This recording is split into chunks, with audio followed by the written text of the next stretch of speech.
Okay, folks. Now, let me talk with you a bit about this. This section today, it says it's the differences of two squares. Okay? And in the first example, it wants us to write these products. Products means multiplication problem. Write these products as a trinomial. Right now, it's two binomials being multiplied. Now, right now, you don't see the difference of two squares. But in just a moment, you are going to see it. All right? Cameron, I want you to look at this for a moment. Do you see I've got the same number in the front? They're both x's, right?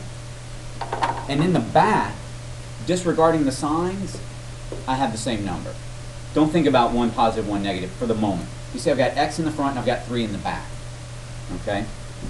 Now, the pattern that we're going to learn today is that when I have the same numbers in the front and the same numbers in the back, and the only difference is one's positive and one's negative, the answer to this is going to be the square of the first number, right?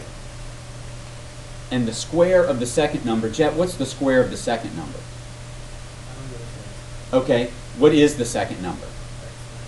Well, this is the first number, right? What's the square of the back number, I should say, not first and second, but what's the square of the back number? 9, right? And then there's a minus in between them, always. So do you see that this is the difference, because it's a subtraction, of two perfect squares, x squared, and 9 is the square of 3. Okay, now let's multiply and see if that's what we get. All right? X times x is x squared. X times minus 3 is minus 3x. X times, or 3 times x is plus 3x. And then 3 times negative 3 is minus 9. You see, because they're opposite signs, they cancel each other out. Right, Noah? Right. So negative 3x and positive 3x, those just go away, and I get x squared minus 9. So it's the square of the front number minus the square of the back number. Okay? Let's look at this second one here. Coolest. What's the square of the front number?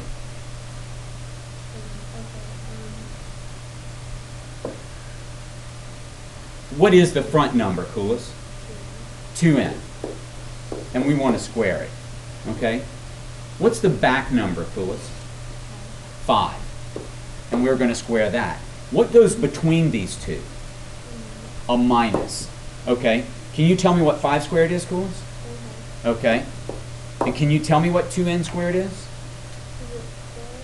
It's 4n squared. Okay. 4n squared. Okay? Now let's multiply and just see if that's what we get, Ellie.